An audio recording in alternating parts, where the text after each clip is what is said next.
It was one of those evenings that should have felt like any other, the kind where the sky shifts into soft pinks and oranges, and the warmth of the day lingers just enough to make everything feel serene. The air was light, and the streets outside seemed to hum with the gentle rhythm of summer. I was sitting in the back seat of the car, the familiar scent of leather and old fabric surrounding me. My small hands were wrapped around my favorite stuffed rabbit, the one that had been my constant companion through every childhood adventure. I could hear the soft hum of the engine as we drove down the road toward Grandma's house, a place I loved so much. It was always so comforting there. Grandma's house smelled like fresh cookies, and every time we arrived, she'd be standing at the door with her warm arms open wide, her lavender perfume mixing with the scent of old books. She was my safe place, the constant in a world that often felt too big, too unpredictable for an 8-year-old. I couldn't wait to see her that night. There was something about the calm rhythm of those trips to her house that always made me feel at home. But that night, something was off. There was a tension I couldn't quite name, a feeling in the air that didn't belong in such a familiar setting. As we pulled into Grandma's driveway, I could see my mum's face. It was tight, her usual calm expression replaced with something unfamiliar, something guarded. She turned around in her seat, not quite meeting my eyes. "We just need some time to figure things out," she said, the words coming out soft, but without conviction. She spoke so carefully, like those words were rehearsed, almost like she knew exactly what she needed to say, but didn't want to say it at all. "Be good for Grandma," she added. Not quite a command, but not really a suggestion either. At the time, I didn't question her. I was just a kid. And when you're that young, you trust what your parents tell you without hesitation. The lack of explanation didn't bother me as much as it should have. I nodded and climbed out of the car with my little backpack slung over one shoulder, oblivious to the weight of the situation. Grandma was standing at the door, smiling her warm, welcoming smile. But there was something in her eyes that I didn't understand. She knew. She always knew more than I did. She opened her arms to me, pulling me into her embrace. But in that moment, I barely registered it. My mind was still on my parents' car, already backing out of the driveway. I watched as the car drove away, my heart pounding. It felt wrong. My legs almost moved on their own to follow, but something stopped me. I shouted after them, "Wait!" The words came out in a rush, panic rising in my chest, hoping against hope that they would stop and come back. But they didn't. They just kept driving, leaving me there, standing at Grandma's doorstep, my world slipping out of focus. I was frozen, unable to move, my eyes fixed on the empty street in front of me. They would come back. They had to. This wasn't permanent. It couldn't be. But that night, as Grandma tried to cheer me up with my favorite dinner, I couldn't shake the unease settling in my chest. I picked at my food, unable to focus on anything but the empty space left by my parents' absence. Grandma tucked me into bed, humming a lullaby as she did every night, her voice gentle and soothing. But as soon as she turned off the light, I buried my face in my pillow and let the tears fall. The confusion, the uncertainty it all poured out. I sobbed quietly, not understanding why this was happening. The next day, I sat by the window for hours, my heart skipping a beat every time I thought I heard a car approaching. I imagined it would be my parents, pulling into the driveway, their faces full of apologies. But the minutes ticked by, and the hours turned into days, and still there was no sign of them. The hope, small at first, began to fade, replaced by the dull ache of disappointment. Each day I rushed to the window after school, watching, waiting. And each time, I was met with the same crushing silence. Weeks passed, then months. I couldn't stop myself from holding on to the idea that they would come back, that they would walk through that door, tell me it was all a mistake. But it never happened. Every night, I cried myself to sleep, whispering the same question over and over into the darkness. Why wasn't I good enough? Why hadn't they stayed? What had I done wrong?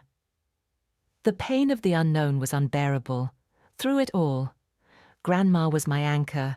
She never let me drown in the sadness or the confusion. She was always there, sitting beside me, stroking my hair with a steady hand. "Some people aren't ready to be parents," she would say, her voice a soft but unwavering presence. "But that's not your fault."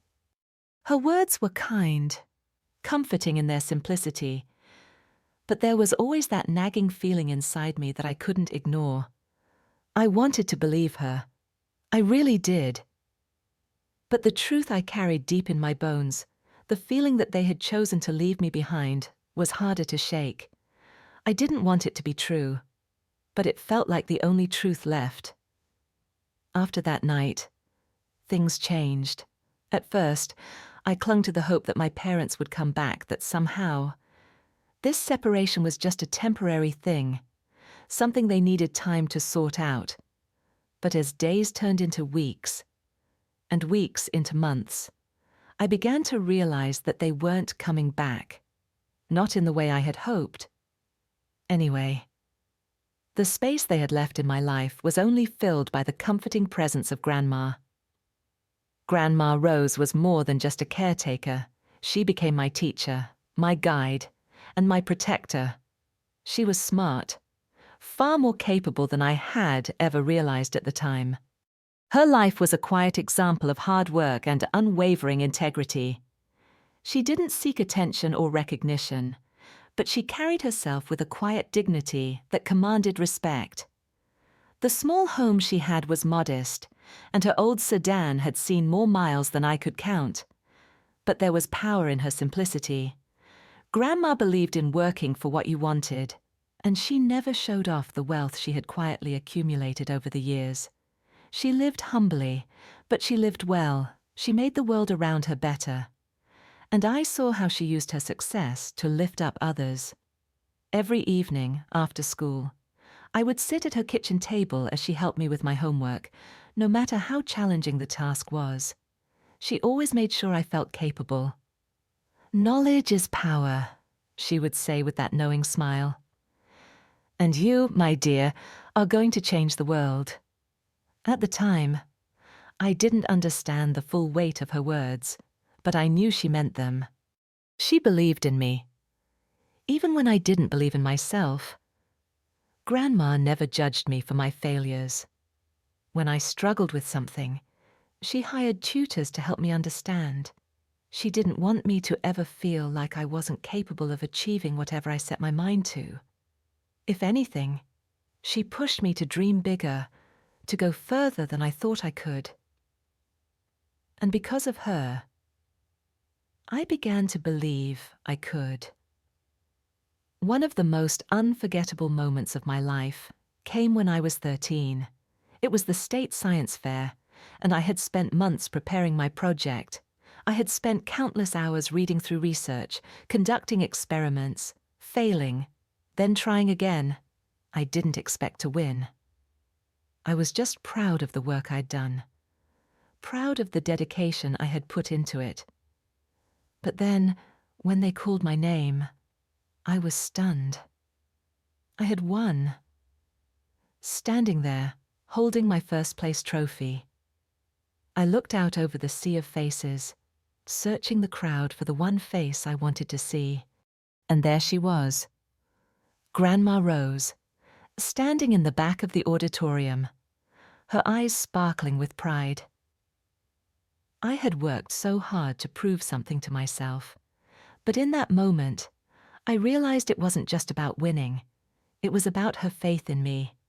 That night, Grandma threw a celebration at home, inviting all my friends, teachers, and even her colleagues from work. The house was filled with laughter, the smell of her famous homemade lasagna, and the sound of music playing in the background. It was a night of joy, of celebration, and of love. Grandma's arms wrapped around me, her voice full of pride. "That's my girl," she whispered, hugging me tightly. "You've only just begun." It was a powerful feeling, one I had never experienced before, for the first time. I stopped waiting by the window, stopped hoping that my parents would come back. I stopped asking myself why they left, why they had chosen to abandon me. I realized I didn't need them anymore. I had Grandma, and she was more than enough. She had given me everything I needed to build my future confidence, knowledge, and the understanding that I was worthy of success, no matter what anyone else thought or how they treated me. I didn't need to wait for my parents to return. I didn't need their approval. Grandma's belief in me was all I needed to know that I could be anything I wanted to be. As the years went by, the ache of my parents' absence slowly faded into the background of my life. It didn't disappear, not entirely, but it became a part of me, a weight I carried quietly, hidden beneath the surface. What mattered more now was the life I was building with Grandma. Her world became my world, and in that world I found a new sense of purpose, a new kind of family. At school, I started to shine. Grandma had always encouraged my love for science, fueling my curiosity with books, experiments, and the freedom to explore the things that fascinated me. I became known as the kid who always had the answers, who didn't shy away from a challenge. My teachers, those who had watched me grow, now saw the potential Grandma had always known was there. They supported me in ways my parents never had. And I began to understand the value of real mentorship. I didn't need them. I had everything I needed in Grandma. But there were moments when I would catch myself in the quiet of the night, staring up at the ceiling, and wonder about the life I'd been denied. I wondered about the what-ifs. What if my parents had stayed? What if they hadn't abandoned me? What if I had a family that actually wanted me, needed me? But these thoughts, while painful, never consumed me. They became less frequent as I grew older. I had Grandma, and that was all that mattered. The day I turned 18 arrived, and Grandma threw me a birthday party that would forever be etched in my memory. She rented out her favorite restaurant in town, a place where she'd always felt at home, and filled it with people who mattered. Teachers, friends, colleagues, each one of them was there because Grandma had touched their lives in some way. They were there to celebrate me, and by extension, to celebrate Grandma's legacy. The evening was filled with laughter, music, and heartfelt speeches. People spoke about how Grandma had shaped their lives, how her belief in hard work and integrity had inspired them to reach for more. It wasn't just about her legacy as a teacher or a leader. It was about the impact she had made on all of us, the way she had nurtured and cared for the people she loved. But it was when Grandma stood up to give her toast that the true gravity of the evening hit me.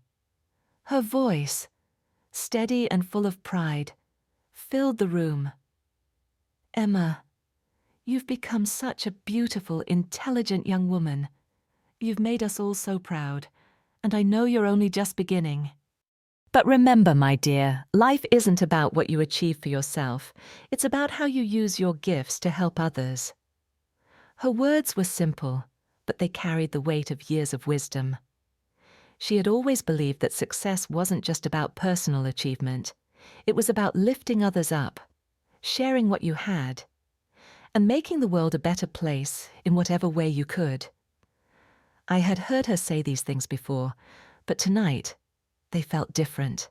It felt like a passing of the torch, a moment of realization that I was ready to step into the world, not as the confused, lost child waiting for her parents to return, but as someone who had the power to change things, Later that night, when the last of the guests had gone and the restaurant had quieted down, Grandma handed me a small velvet box. It was delicate, elegant, something I wasn't sure I'd ever seen before.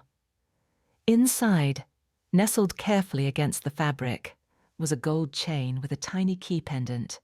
"This is more than just jewelry," she said, her eyes watching me closely, as if she were waiting for me to understand something important. "One day, you'll understand its meaning. But for now, just know that it's a symbol of something that belongs to you, something I've passed down to you." I ran my fingers over the smooth surface of the key, not quite understanding what it meant, but touched by the gesture. "Is it for something?" I asked, my curiosity piqued. Grandma smiled softly, the kind of smile that made everything feel safe. "You'll know when the time comes," she said. "For now, just keep it close." I didn't press her for more details, though the question lingered in my mind long after the party ended. What did it mean? Why had she given it to me now, on my 18th birthday? But I didn't have the answers. And at that moment, it didn't matter. I was content, surrounded by the love of people who cared about me, who had seen me grow, who had been there for me in ways my parents never were. That night, as I lay in bed, I thought about the key again. What was its purpose? Was it something she had been planning to give me for years? And why had she chosen me to hold on to it? But I would never have guessed that the key she gave me was not just a memento of our bond. It was a key to something far bigger than I could ever have imagined. And before I could understand its true significance, my world would be turned upside down again. I was only 18 when Grandma passed away. It came without warning, like a sudden storm on a clear day. One moment, she was there, her calm presence filling the room, her steady hands always ready to guide me. The next, she was gone. Just like that. A heart attack, they said, quick and painless. But the pain I felt was anything but quick, and it certainly wasn't painless. And the day I got the call, I had just finished a project for school. It had been a normal afternoon, or so I thought. My phone buzzed, and I almost didn't answer, thinking it was just one of my friends. But something made me pick it up. The voice on the other end was one I didn't recognize, and when they said my name, my heart stopped. "Emma," the voice said, "it's about your grandmother." I didn't need to hear anything else. I knew. My legs went weak, and I collapsed onto the couch, clutching the phone like it was the only thing holding me to this earth. Grandma had always been the steady rock in my life. She had been everything: my protector, my guide, my family. And now, she was gone. I rushed to the hospital, my mind numb, my body moving on autopilot. But when I arrived, it was too late. The doctors said she had passed before I could even get there. I couldn't believe it. It didn't feel real. How could the world still be turning when mine had come to a crashing halt? How could she be gone? The funeral was a blur. It felt like I was moving through a fog. Everything around me muted and distant. People came to pay their respects, offering their condolences, but their words felt hollow. I didn't hear them. I didn't want to hear them. All I wanted was to hear Grandma's voice again, to feel the warmth of her hug. But she wasn't there. The empty space in my heart grew larger by the minute, and I didn't know how to fill it. Grandma had touched so many lives: her former students, colleagues, friends. At the funeral, people spoke of how she had changed them, how she had been a mentor, a friend, a guide. They talked about how she had pushed them to be better, how she had helped them even when no one else would. I could hear the love in their voices, and part of me felt comforted by it. But another part of me just wanted to scream. How could the world continue without her? How could people go on living when everything had just shattered for me? It was at the funeral that my parents reappeared. I felt them. Before I saw them, there's a strange sensation when you're near someone you've spent so long trying to forget, like the air around you shifts. I turned slowly, and there they were, my mother, her hair streaked with grey, her face more worn than I remembered. My father, his once confident stance now seeming uncertain, almost forced. But their eyes, those eyes hadn't changed. I would have known them anywhere. My heart pounded in my chest as I stood frozen in place, my fingers clutching the tiny gold key Grandma had given me. I didn't know what to do, what to say. For 10 years, I had waited for them to come back, to explain why they left me behind, to say something, anything that might make me feel like they hadn't abandoned me. And now, here they were, standing in front of me as though nothing had ever happened. My mother's voice broke the silence. "Emma, sweetheart," she said, her tone soft, almost too sweet. She reached for my hand, but I pulled away before she could touch me. I couldn't bring myself to let her in. Not after everything. Not after what she had done. "We came as soon as we heard," my father added, his voice carrying the same practiced sorrow, but I could see it in their eyes. They weren't here for me. They were here for something else. I looked at them, feeling the rage boil inside me. "You're sorry," I almost laughed, the bitterness in my voice unmistakable. "Where were you for the last 10 years? What happened to being my parents then?" My mother's face hardened. "Don't be difficult." "Emma," she said, her voice now laced with a familiar coldness, "you're still a minor, and we're your legal guardians. You're coming home with us." The air felt thick around me. My lungs tightened as I tried to process what she was saying. Home.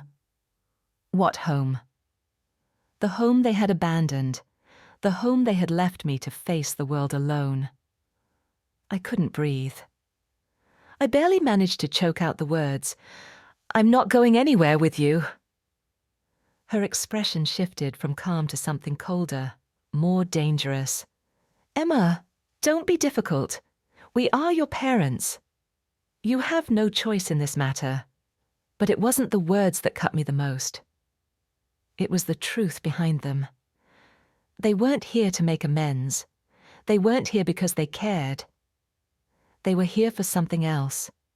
Something that had nothing to do with me. And suddenly, I understood what this was about. Before I could respond, a voice interrupted the tense silence. It was a deep, calm voice, one that I hadn't expected to hear. A man stepped forward, tall and confident, wearing an expensive suit. He moved with a grace that suggested this wasn't his first time in a room full of tension. "I'm James Morrison," he said, his voice steady and composed. "Rose Montgomery's attorney, and we need to have a conversation about her will." The moment those words left his mouth, I saw my parents' faces change. Their practiced masks of sorrow and concern slipped, replaced by something far more familiar: greed. My mother's eyes flickered, her interest peaked, and my father's posture straightened as though he could already taste the victory. James, unfazed, turned to my parents with a polite smile. "Let's step into a private room," he said. "There are matters that need to be addressed immediately." As I followed him, my heart raced. The realization hit me like a thunderclap. My parents hadn't come for me. They hadn't come to offer support or make amends. They had come for what Grandma had left behind. And now, they were about to find out that this time, things were going to be different. As we walked into the small, dimly lit room, I could feel the weight of everything pressing down on me. The door closed softly behind us, and the air seemed to grow thicker, heavier. My parents took their seats, but their eyes were fixed on the man who had just entered our lives, James Morrison, Grandma's lawyer. He didn't look like someone who would be easily intimidated. His calm demeanor was a sharp contrast to the raw tension in the room. And as he settled into his chair, adjusting his glasses, I could feel a quiet power radiating from him. He wasn't here to play games. James began speaking without wasting a second, his voice steady and authoritative. "We're here to discuss the terms of Rose Montgomery's will." He slid a stack of paperwork across the table toward us, his movements slow and deliberate, like he had rehearsed this moment 1,000 times. But it was clear from the way my parents shifted uneasily in their seats that they weren't prepared for what was coming. They thought they had control. They thought they could manipulate the situation, like they had done so many times before. But James wasn't buying it. My heart raced as I watched him. What did Grandma leave me? Was there more to her life than I ever realized? What had she prepared me for? And what was this all leading to? I glanced at my parents. They looked uneasy, almost uncomfortable. Their expressions were a mixture of concern and something else, greed. Perhaps. It was in their eyes. They weren't here for me. They were here for something much more valuable than my presence. Rose Montgomery's estate is substantial. James continued, flipping open the first page of the legal documents with a quiet flick. He spoke like he had seen this all before, like this was just another day at the office.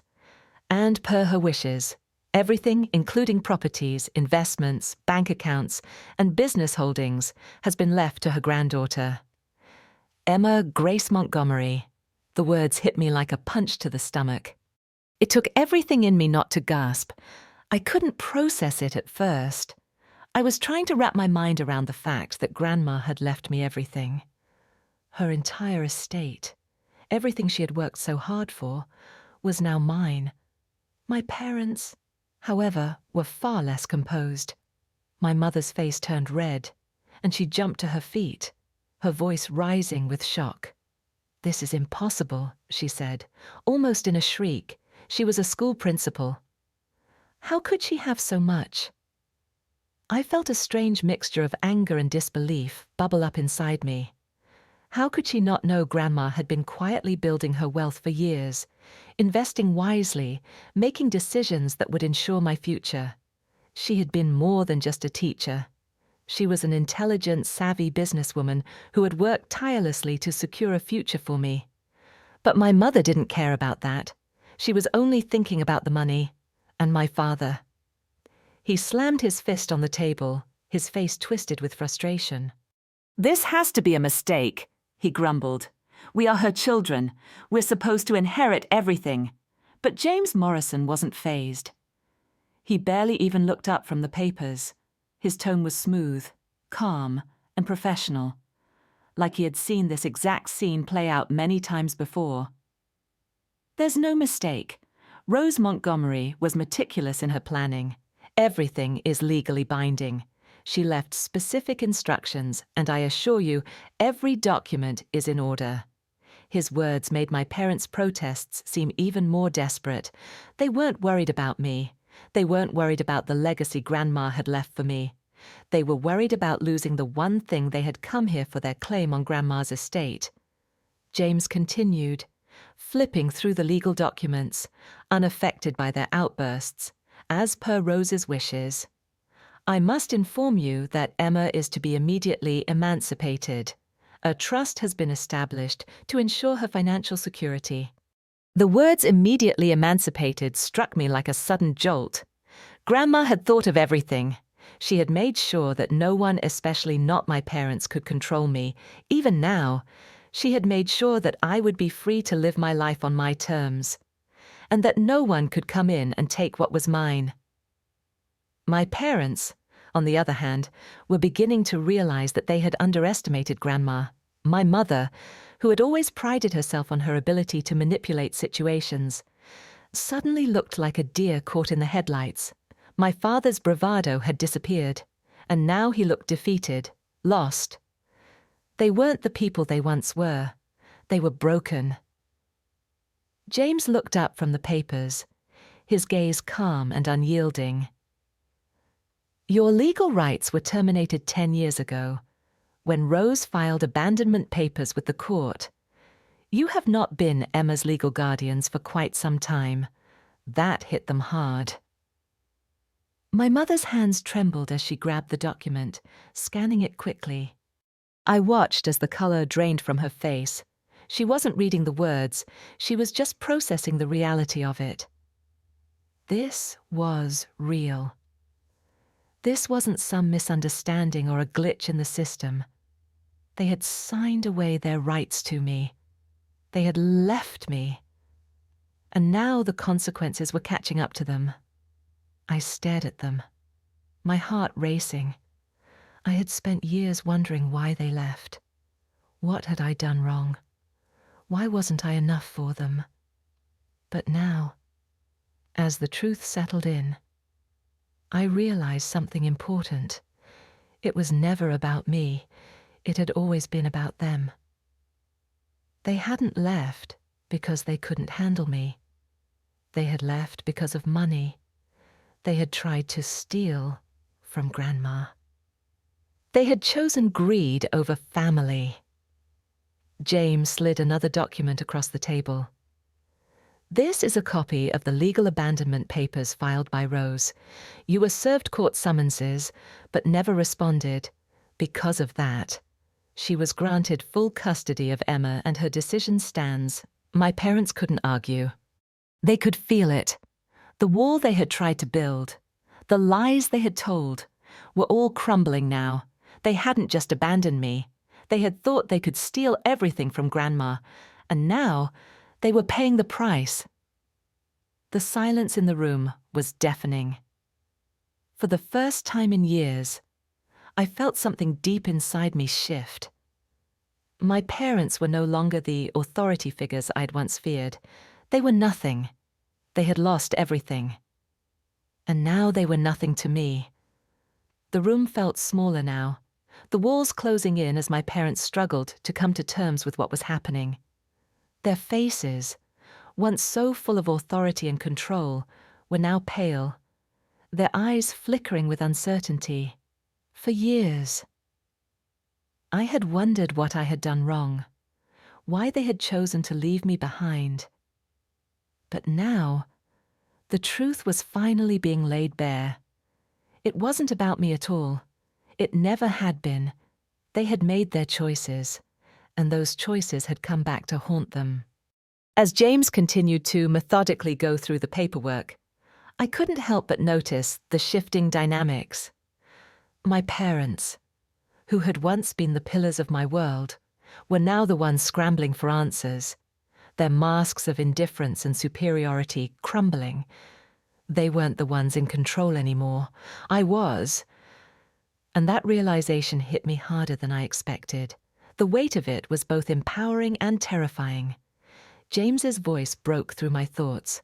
Per Rose's instructions, he said calmly, there are no loopholes. Every document has been thoroughly reviewed, and everything is airtight. He paused, making sure his words landed. Your attempt to contest the will, to challenge her choices, will go nowhere. It's all legally binding. I watched my parents closely, their reactions shifting between anger and disbelief. My mother clenched her fists, her face contorting with frustration. You can't just take everything from us, she hissed, her voice sharp and desperate. We're her family. You can't do this. But James was unfazed. He didn't flinch, didn't even bat an eye. You made your choice, he replied, his tone cool and collected. 10 years ago. You abandoned Emma, and by doing so, you forfeited your rights. He turned to me then, his gaze softer. You're legally free. Emma, you have the final say in all matters from here on out. Your parents have no claim to anything. The words sank into me like stones dropped in still water.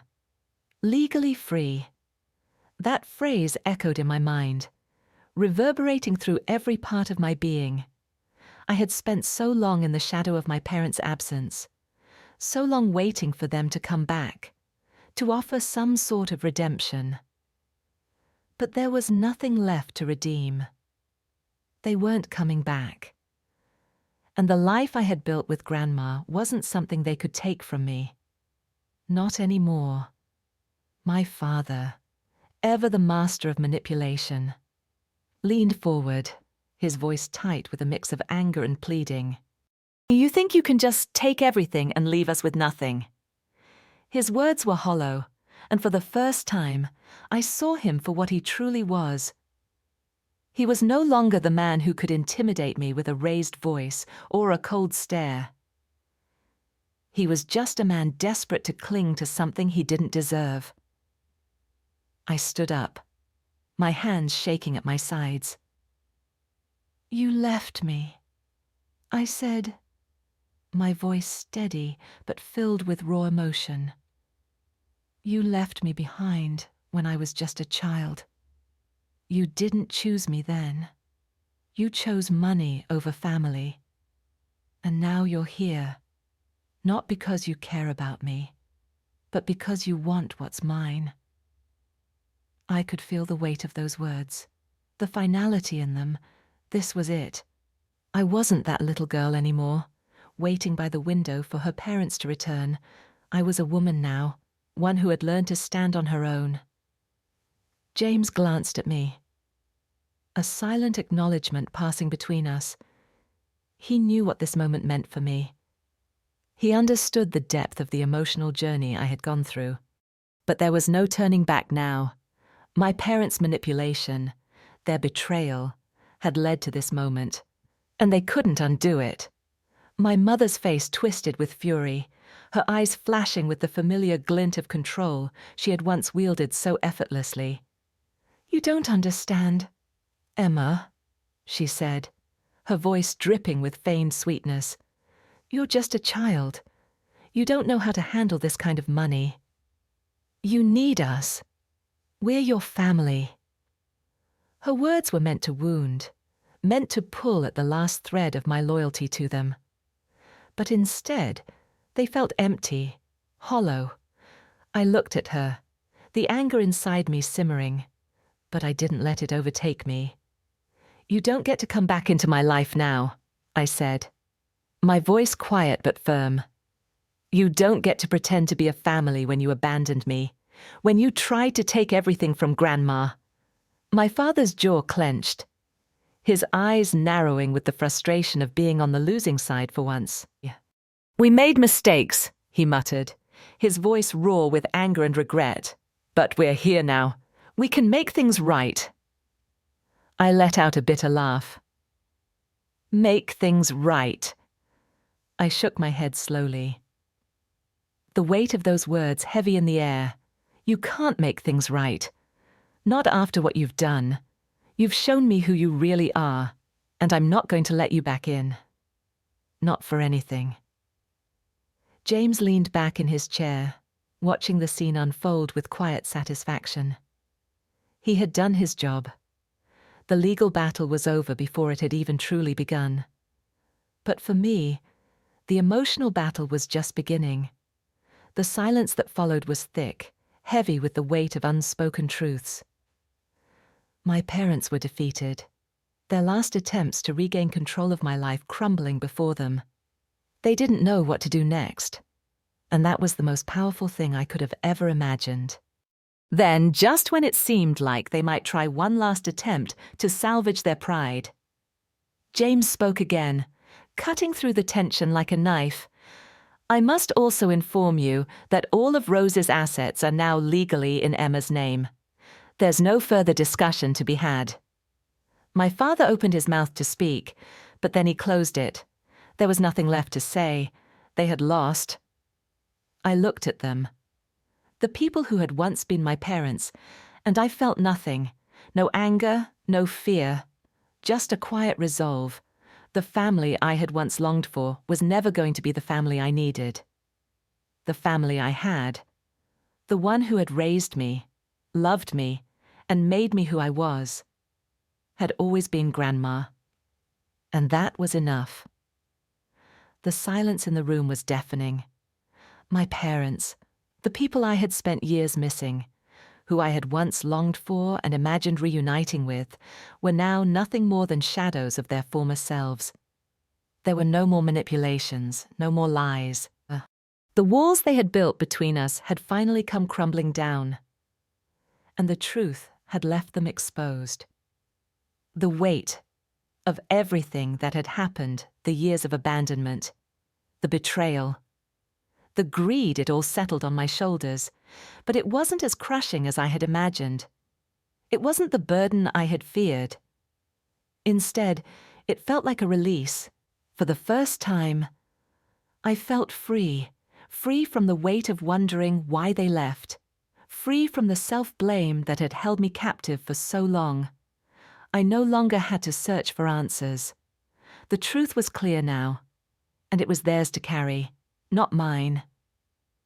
James's calm voice broke the stillness. You may attempt to contest the will, but as I mentioned earlier, the documents are legally solid. He leaned back in his chair, his eyes scanning the room as if assessing the fallout. You've been informed, and I've done my part. It's over. My parents didn't answer. They sat there, their faces tight, their hands clutched in their laps as they absorbed what had just happened. My father, who had always held a certain arrogance about him, now seemed deflated. My mother, who had been so good at feigning concern, was no longer able to hide her desperation. They had lost, and they knew it. There was no more pretending, no more posturing. For the first time, I saw them for what they really were. People driven by greed. People who thought they could buy their way back into my life, into my inheritance. But that wasn't the kind of family I wanted. That wasn't the kind of life I was going to build. I stood up slowly, my movements deliberate.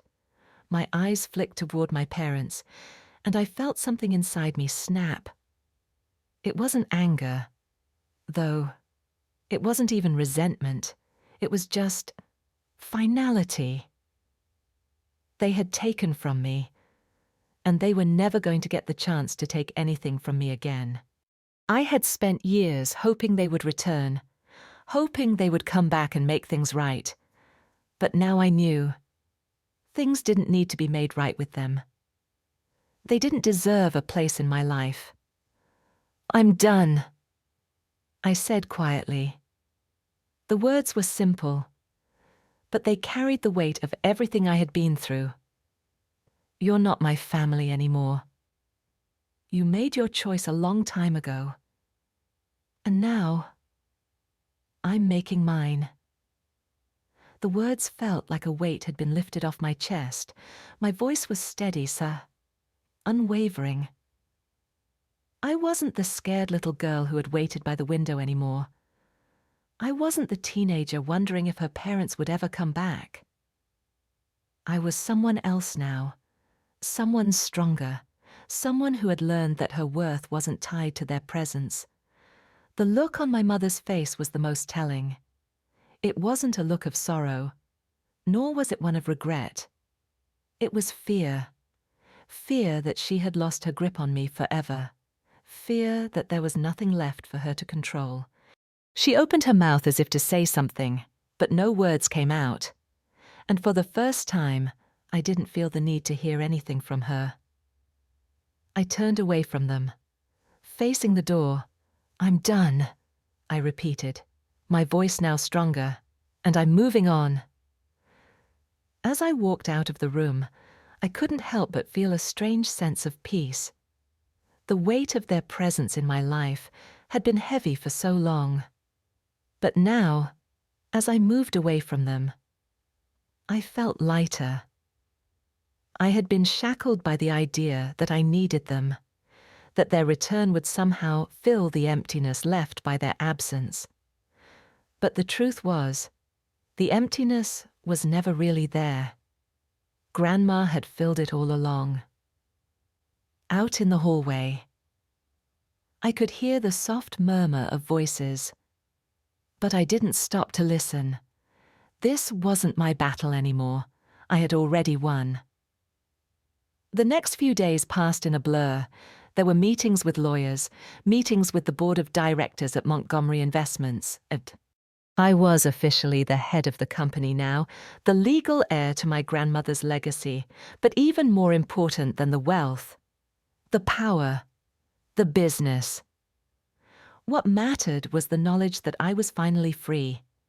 Free from the guilt of wondering if I had somehow caused the distance between my parents and me. Free from the fear that I wasn't good enough to deserve everything Grandma had worked for. But the hardest part was realizing that even though I had everything I needed now, I had also lost the opportunity to share it with Grandma. She wasn't there to see this transformation. She wasn't there to see me take charge, to see me standing in her place. I sat in Grandma's old office, the one I had spent countless hours in, studying and learning at her side. I ran my fingers over the smooth surface of the desk, the chair where she had sat so many times, offering her guidance and wisdom. It felt different now. It felt like I had taken up the mantle, but there was an ache in my chest, the ache of missing her. But I would carry her legacy forward.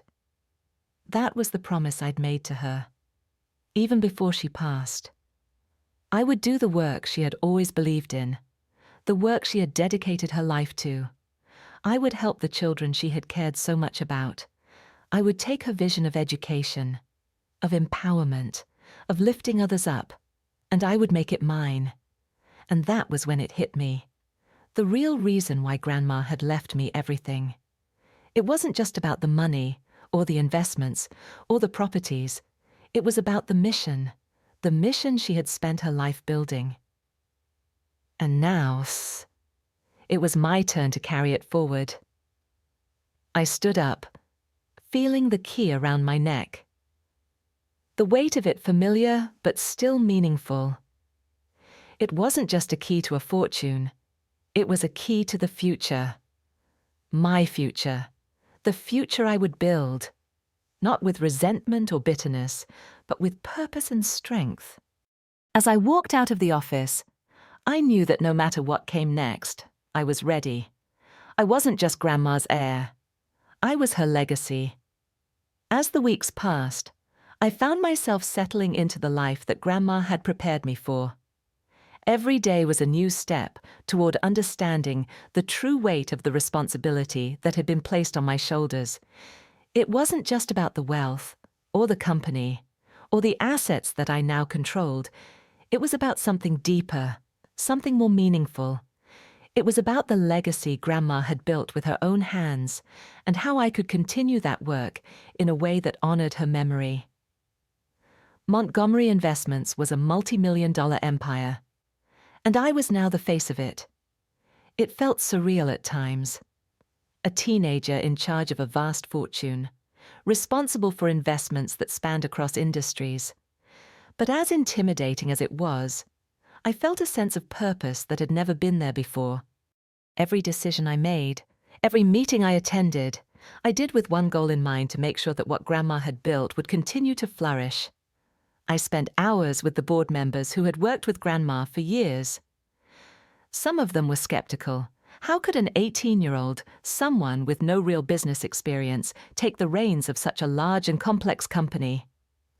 But as I spoke, as I shared my vision for the future, they began to see what I had come to realize. I wasn't stepping into Grandma's shoes. I was stepping into my own. I wasn't just an heir to a fortune. I was a Montgomery woman. And that meant something. The first major decision I had to make was not an easy one. Grandma had always believed in helping those who were less fortunate, in giving back to the community in meaningful ways. I knew that her heart had always been with the children who were neglected, the ones who had been forgotten by society. And that was where I knew my first major focus needed to be. The Montgomery Foundation had been established in secret, a cause that Grandma had started long before she passed. She had quietly amassed funds, all in the name of helping abandoned and neglected children. She had built a system, a network, that would provide education, resources, and support to those who had no one else. But I was now the one who needed to take the reins. I sat down with the team who had been working with Grandma on this initiative. They had been waiting for me to take over, to lead the charge, and as I looked around the room at the faces of the people who had worked alongside Grandma for years, I realized something. This wasn't just about continuing her work. It was about making it my own. It was about expanding the vision, pushing it further, reaching more children than she ever could have dreamed. There was no blueprint for how I was supposed to do this.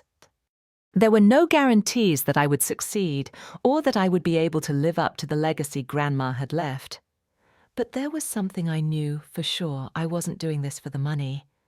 I wasn't doing it for the power or the status. I was doing it because I knew that this work was my true purpose. This was why Grandma had left me everything. I had always been told that knowledge is power, but now I understood that knowledge without action, without purpose, meant nothing.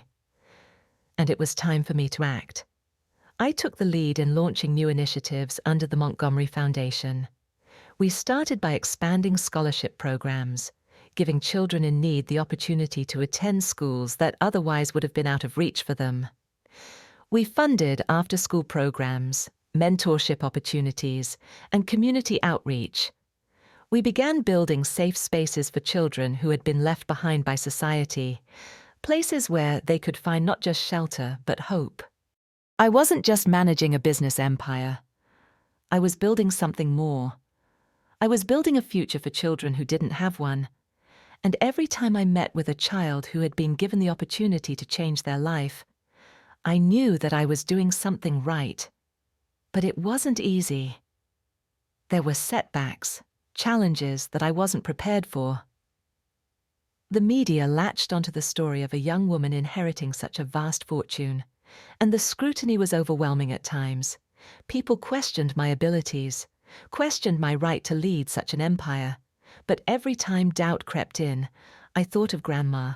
I thought of the lessons she had taught me, the strength she had instilled in me. And I pushed forward. It was a constant battle to prove myself, not to the world, but to myself. Could I really live up to Grandma's legacy? Could I be the leader she had always believed I could be one night, after a particularly tough day?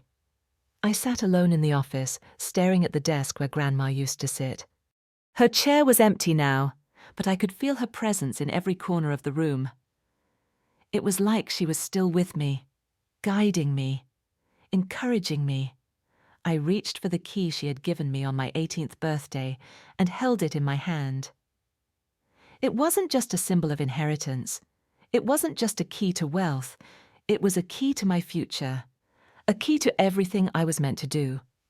And with it, I was unlocking doors not just for myself, but for countless others. In that moment, I made a silent promise to Grandma. I would make her proud. I would carry her legacy forward, not just as the heir to Montgomery Investments, but as the person who would change the world in her name. And though the road ahead would be filled with challenges, I was ready. I had already conquered the hardest part. I had stopped waiting for the people who didn't deserve me. Now, I was going to build something that would last long after I was gone. The next few months were a whirlwind of decisions, meetings, and constant challenges. The world around me was changing rapidly, but in many ways, it felt as if I was the one who had changed the most. The young girl who once waited by the window, hoping for her parents' return, had been replaced by someone entirely different. I wasn't just carrying the weight of an inheritance anymore. I was carrying the hopes of countless children who had never been given a chance. I was carrying the dream that Grandma had worked her entire life to make a reality. As Montgomery Investments grew, so did the scope of the Montgomery Foundation. We began partnering with other organizations, expanding our outreach programs, and creating scholarships that would impact children across the country. Every time I visited a school or a community center, met with a child who was benefiting from our programs, I felt something deep inside me stir. I knew that the work I was doing now would leave a lasting impact on the world. But it wasn't always easy. There were moments when doubt crept in, when I wondered if I was truly equipped to carry this legacy forward. Sometimes, I still found myself questioning whether I was good enough, whether I could measure up to Grandma's high standards. She had been a giant so strong, so wise, so full of love and purpose. Could I really do this without her? Could I be the leader she had hoped I would be? The pressure was immense. The media, who had once focused on my age and inexperience, now scrutinized every move I made. There were those who doubted me, questioned my decisions, and pointed out every mistake I made along the way. At times, it felt as though the world was watching me, waiting for me to fail. But every time that doubt threatened to consume me, I thought back to those moments when Grandma had believed in me, when she had told me that knowledge is power, that I could change the world. It wasn't just the business world that posed challenges. The legal battles over my inheritance had barely begun to settle before I found myself caught up in new ones. My parents, desperate to regain control over something they thought belonged to them, continued to push back. They hired lawyers, made threats, and tried every trick in the book to undermine my authority, but each time they met resistance. The will was airtight, and my legal standing was secure. It wasn't the constant legal battles or the public scrutiny that kept me awake at night. It was the responsibility, the weight of knowing that everything Grandma had worked for now rested on my shoulders. Tumchke. The pressure to make sure that her vision continued, that her work didn't fall apart, that I didn't let her down. It was more than I had ever expected. But it was also what fueled me. One afternoon, as I sat in my office reviewing the latest proposals for the Montgomery Foundation's new education initiative, I was interrupted by a knock on the door. It was James Morrison, Grandma's attorney. I had come to rely on his advice and guidance, as he had been a constant presence throughout this entire process. He walked in with a quiet smile, holding a manila envelope in his hand. "I thought you might want to see this," he said, placing the envelope in front of me. Curious. I opened it and found a letter inside, written in Grandma's unmistakable handwriting. My heart skipped a beat as I read the familiar words. "Dear Emma, if you are reading this, it means that I am no longer here to guide you in person. I know you will carry on the work we started together, but I wanted to leave you with something more. You are stronger than you realize, and though you may feel like you are walking a path filled with obstacles, know that you have everything you need to overcome them. The key I gave you is not just a reminder of my love for you, but a symbol of your ability to unlock doors that others can't even see. Never forget that you are more than just my legacy.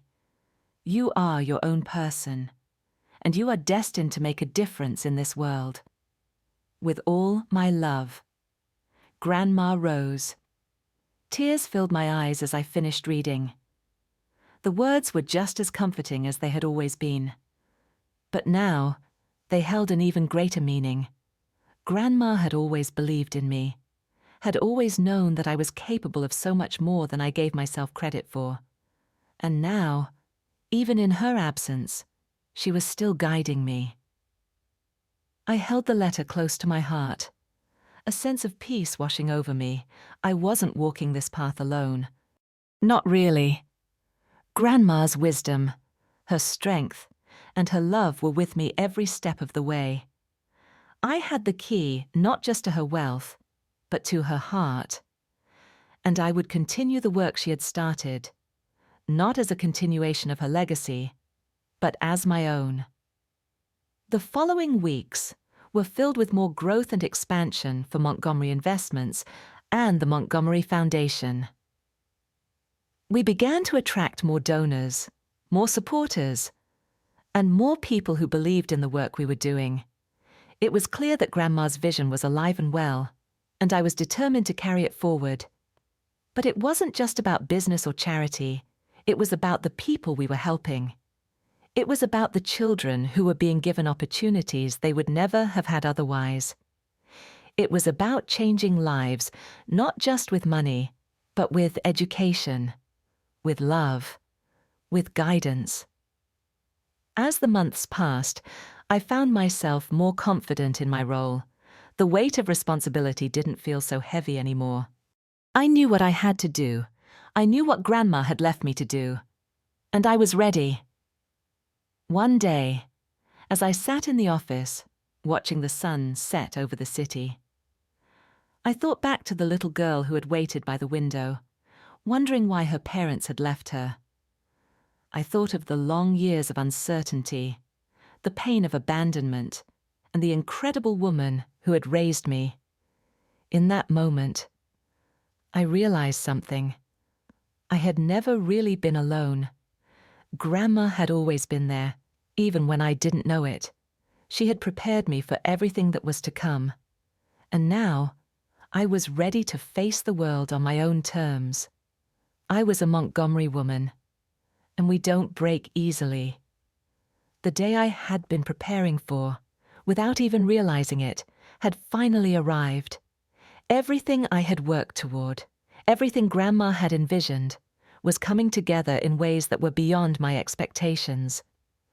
The foundation was growing stronger, the company was flourishing, and I had finally found peace within myself. But the most important thing wasn't the success or the accolades. It was the knowledge that I had taken control of my life, shaped my own future, and was living out the legacy Grandma had passed on to me. One morning, as I walked into the office, something felt different. It was subtle, but I could feel it. It was as if the weight that had once felt so suffocating had been lifted, and the future lay wide open in front of me, untangled and clear. I stood by the window, looking out over the city that had become my home, my eyes tracing the skyline. I wasn't waiting anymore. I wasn't waiting for answers, for redemption, or for anyone to tell me what I should do next. I had already figured that out. Grandma had always said, "Knowledge is power, but action is what truly changes the world." And now, I understood what she meant. It wasn't just about knowing what to do, it was about doing it, and that's exactly what I had done. As I sat down at my desk, I looked at the stack of proposals in front of me. There were decisions to be made, strategies to implement, partnerships to solidify. But there was something different in my approach now. I wasn't just managing a business. I was shaping a future that would create opportunities for generations to come. In that moment, I knew that Grandma was proud of me. She had always believed in me, had always trusted that I would rise to the occasion. And now, I could finally see it. Her faith in me wasn't misplaced. I was exactly who she had hoped I would be. There were still challenges ahead. Of course, life wasn't going to suddenly become easy just because I had learned to embrace my role. There would be obstacles, people who tried to undermine me, moments of doubt that would creep in from time to time, but I was no longer the frightened girl who had been abandoned. Nor was I the young woman who had doubted her worth. I was someone who had found strength in her own voice, someone who understood the true meaning of legacy not just in terms of wealth, but in the impact you have on the world around you. The first major initiative that I spearheaded through the Montgomery Foundation was the creation of a mentorship program. It was something that had always been close to Grandma's heart, giving children the tools they needed to succeed, not just financially, but emotionally, intellectually, and spiritually. We began to pair young people from underprivileged backgrounds with mentors who could guide them in everything from education to career development to life skills. And, as always, Grandma's wisdom echoed in my decisions. I wasn't just giving them money, I was giving them a chance. In the months that followed, the impact we had on children's lives was immeasurable. The scholarship programs grew, and we expanded our focus beyond just education, creating support systems that helped kids who had been through unimaginable hardships. I knew that, with each child we helped, we were building something bigger than ourselves. We were creating a ripple effect that would continue long after I was gone. But the biggest change of all was within myself. I had grown into a leader who didn't just inherit wealth, but one who knew the true power of using that wealth to do good. I had faced the betrayal of my parents, the heartache of losing Grandma, and the challenges of stepping into a world that seemed too big for me. But each of those experiences had shaped me. Each challenge had been an opportunity to grow, to become more than I had ever imagined. One day, as I sat in a meeting with the board, I realized something. I had stopped doubting myself. I had stopped asking if I was enough, if I could truly carry Grandma's legacy forward. I knew now I was enough. And not only that, I was going to make sure that what Grandma had built would be remembered for generations. The years of uncertainty and pain had led me to this moment of clarity. And it was then, sitting in that boardroom with my colleagues and my mentors, that I finally understood the full weight of the key Grandma had given me. It wasn't just a piece of jewelry. It was a symbol of trust, of responsibility, and of opportunity. It was the key to unlocking potential, not just in myself, but in everyone I came into contact with. I didn't need to wait for anyone to come back into my life anymore. I didn't need validation from the people who had walked away. I had everything I needed right here inside of me, inside of the legacy that Grandma had passed down to me. And I was ready to build something even greater. As I left the meeting that day, the weight of my responsibility felt lighter than ever. It was no longer something I feared. It was something I embraced. And as I walked out of the building, I realized that I wasn't just carrying the torch for Grandma anymore. I was setting it ablaze with my own vision for the future. The world was waiting, and I was ready to change it.